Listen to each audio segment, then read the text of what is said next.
হরে কৃষ্ণ। উপস্থিত ভক্তবৃন্দের চরণে আমার কোটি কোটি দণ্ডবত প্রণতি। আজ শুভ গুরু পূর্ণিমা তিথিতে আমরা একত্রিত হয়েছি। এখানে আজকে গুরু পূর্ণিমার দিনে কিছু গীতা পাঠ, ভাগবতীয় কথা আমরা রস আস্বাদন করব।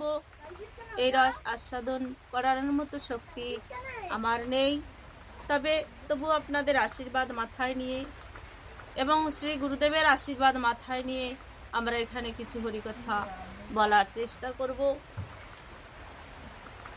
ভুল ত্রুটি সবাই নিজের সন্তান মনে করে আমার সমস্ত অপরাধ ভুল মার্জনা করবেন।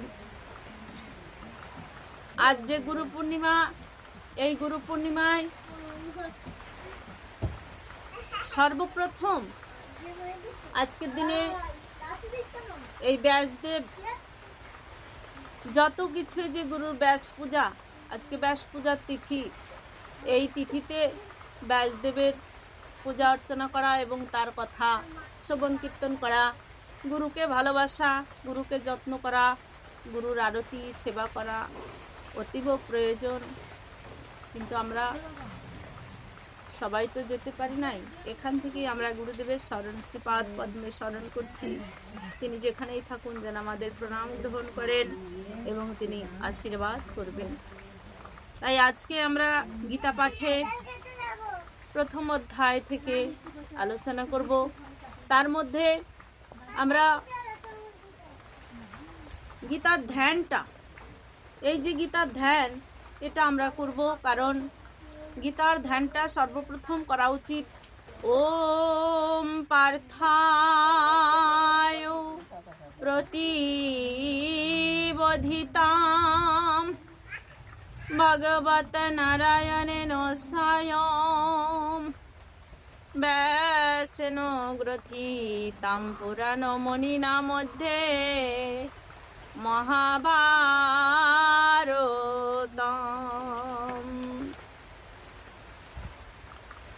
গীতা স্বয়ং ভগবানের মুখ নিঃসৃত বাণী। তাই এই গীতা শ্রদ্ধার সঙ্গে পাঠ করা উচিত। তবে যে প্রথম শ্লোক, এই শ্লোকের অর্থ বলে বোঝাচ্ছে কি, গীতাকে জননীর সঙ্গে তুলনা করেছে।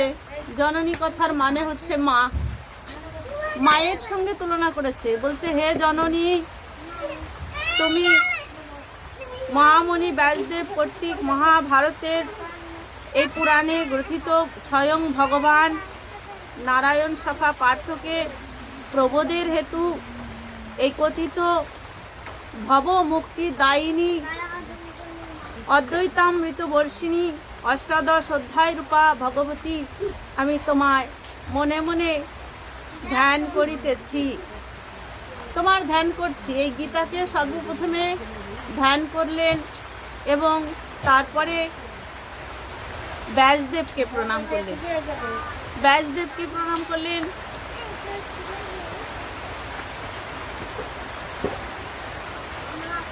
নমস্তুতে ব্যাস বিশাল বুদ্ধে ফুল্লারবিন্দায়ত পত্র নেত্র যেন ত্বা ভারত তৈল পূর্ণ প্রজ্বালিত জ্ঞানময় প্রদীপ।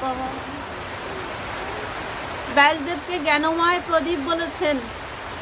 জ্ঞানের কথা, তার মতো কেউ জ্ঞানী ছিল না। জ্ঞানময় প্রদীপ। এই ভারতবর্ষে একমাত্র জ্ঞানী হলেন সেই ব্যাসদেব। হে ব্যাসদেব, আপনাকে প্রণাম করি। প্রপন্ন পারিজাতায় তত্র বেত্রৈক পানয়ে জ্ঞান মুদ্রায় কৃষ্ণায় গীতামৃত দুহে নমঃ। প্রপন্ন পারিজাতায় তত্র বেত্রৈক পানয়ে জ্ঞান মুদ্রায় কৃষ্ণায় গীতামৃত দুহে নমঃ। শরণাগত কল্প বৃক্ষ স্বরূপ অবোধকে তাড়নার জন্য অনুশাসন বিশিষ্ট শুদ্ধ জ্ঞান স্বরূপ গীতারূপ অমৃত দহনকারী শ্রীকৃষ্ণকে নমস্কার। সর্ব উপনিষদ গাবদগ্ধা গোপাল নন্দন পার্থ বৎস সুধীর ভোক্তা দুগ্ধাম গীতামৃতম মহৎ। বলছে সর্ব উপনিষদ, সমস্ত উপনিষদ যাকে বলছে, এই সমস্ত উপনিষদকে গাভীর সঙ্গে তুলনা করা হয়েছে। আর দহনকর্তা হলেন ভগবান শ্রীকৃষ্ণ, আর সেই দুধ পান করবেন কে? অর্জুন। এই কথা বলেছে। এই অর্জুনকে বলা হয়েছে সেই বাছুর স্বরূপ। এখানে দুইয়েছেন কে? গাইটাকে দুইয়েছেন হচ্ছে ভগবান শ্রীকৃষ্ণ। আমি সেই শ্রীকৃষ্ণ এবং অর্জুনকে একত্রিত প্রণাম করি। বসুদেব সুতম দেবং কংস চানুর মর্দনম দেবকী পরমানন্দম কৃষ্ণম বন্দে জগদ্গুরু। ভীষ্ম দ্রোণ তটা জয়দ্রথ জলা গান্ধার নীলোৎপলা শল্য গ্রাহবতী কৃপেণ বহনি কর্ণেন বেলাকুলা। অশ্বত্থাম বিকর্ণ ঘোর মকরা দুর্যোধনাবর্তিনী সতীর না খলু পাণ্ডবই রণ নদী কৈবর্তক কেশবে। পরাশরজ বচঃ সরজ মমলাম গীতার্থ গন্ধোৎকটম নানাখ্যান ককেশ্বরম হরিকথা সম্বোধনাবোধিতম। লোকে সজ্জন ষট পदैरह রহ পেপীয়মানম মুদা ভুয়াদ ভারত পঙ্কজম। পলিমল প্রদবংশিনা শ্রেয়সে মুকম করতি বাচল পঙ্গুম লঙ্ঘয়েতে গিরি। যৎকৃপাতমহং বন্দে পরমানন্দমাধবম। শান্তাকারম ভুজগশয়নম পদ্মনাভম সুরেশাম বিশ্বধারম গগন সদৃশম মেঘবর্ণম শুভাঙ্গম। লক্ষ্মীকান্তম কমলনয়নম যোগীর্ভিধানগম্যম বন্দে বিষ্ণুম ভবভয়হরম সর্বলোকৈকনাথম। যম ব্রহ্মা বরুণেন্দ্র রুদ্র মরুতস্তম্ভন্তি দেবৈস্তব্যৈ বেদ্যৈ সাঙ্গপদক্রম উপনিষदैर्गायन्ति। যম সামগায়ঃ ধ্যানাবস্থিত তদ্গতেন মনসা পশ্যন্তি। যম যোগিনা যশান্তম ন বিদু সুরাসুরগণ দেবায় তস্मै নমঃ।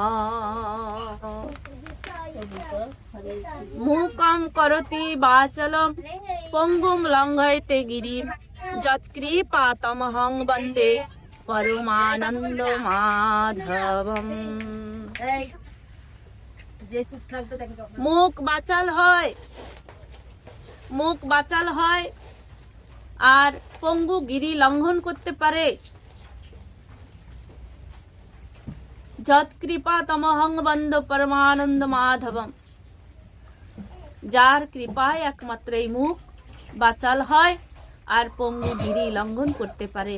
যে কখনো হাঁটতে পারে না সেই গিরিতে উঠতে পারে। তার মানে এটা নয় যে খোরা মানুষ হঠাৎই পঙ্গু গিরি লঙ্ঘন করলো, তা নয়।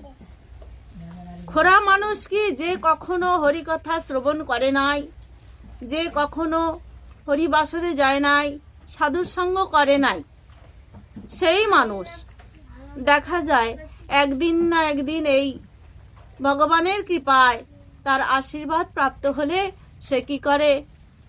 অনেক দূর পৌঁছে যায়। হরি কথা কৃষ্ণ কথা শুনতে শুনতে সে একজন ভক্তে পরিণত হয়ে যায়। মুখ বাচাল হয়ে যায়। মুখ অর্থাৎ বোবা লোক, কথা বলতে পারে। তো যে কখনো হরি বল হরে কৃষ্ণ জয় রাধে এ কথা বলে নাই। সেই একমাত্র এই হরি কথা শ্রবণ করতে করতে, ভগবানের কৃপা প্রসাদ পেতে পেতে সে একদিন দেখা যাচ্ছে হরি বল করছে, দুহাত তুলে বলছে।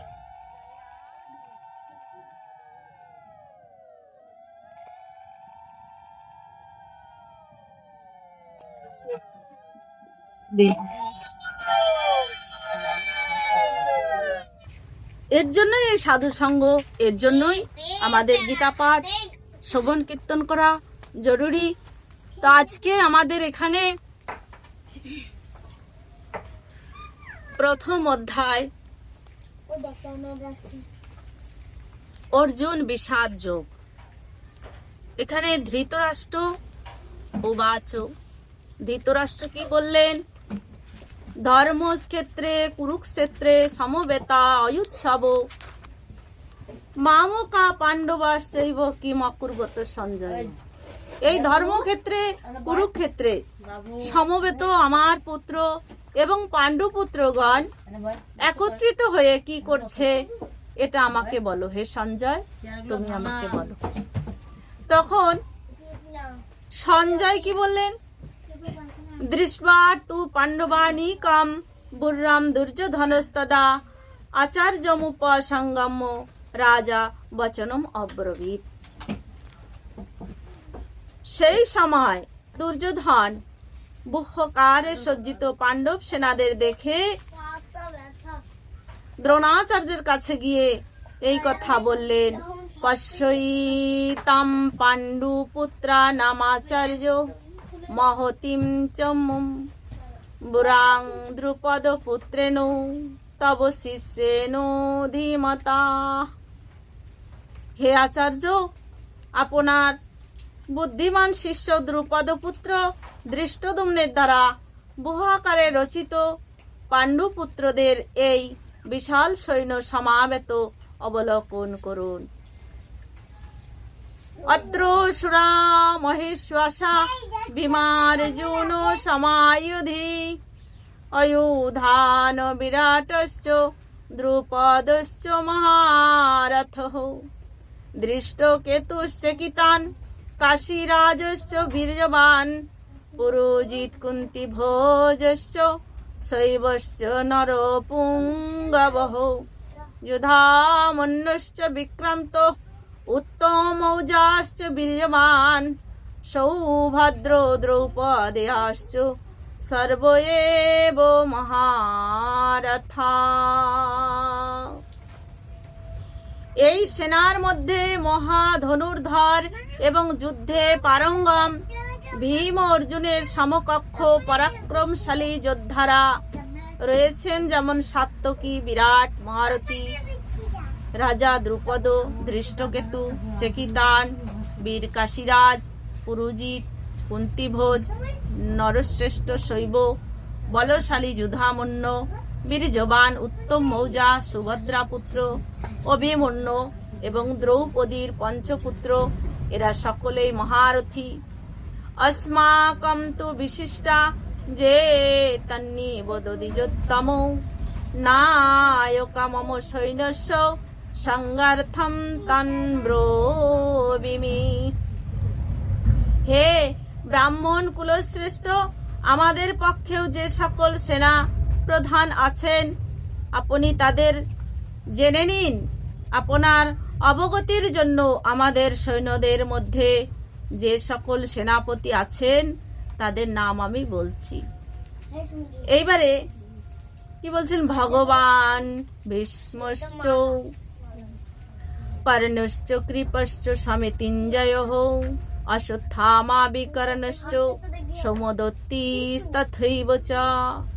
আপনি দ্রোণাচার্য, পিতামহ ভীষ্ম, কর্ণ যুদ্ধজয়ী, কৃপাচার্য এবং সেইরূপ অশ্বত্থামা, বিকর্ণ এবং সোমদত্তের পুত্র ভূরিশ্রবা, এই সমস্ত সেনাদের নাম বলছে।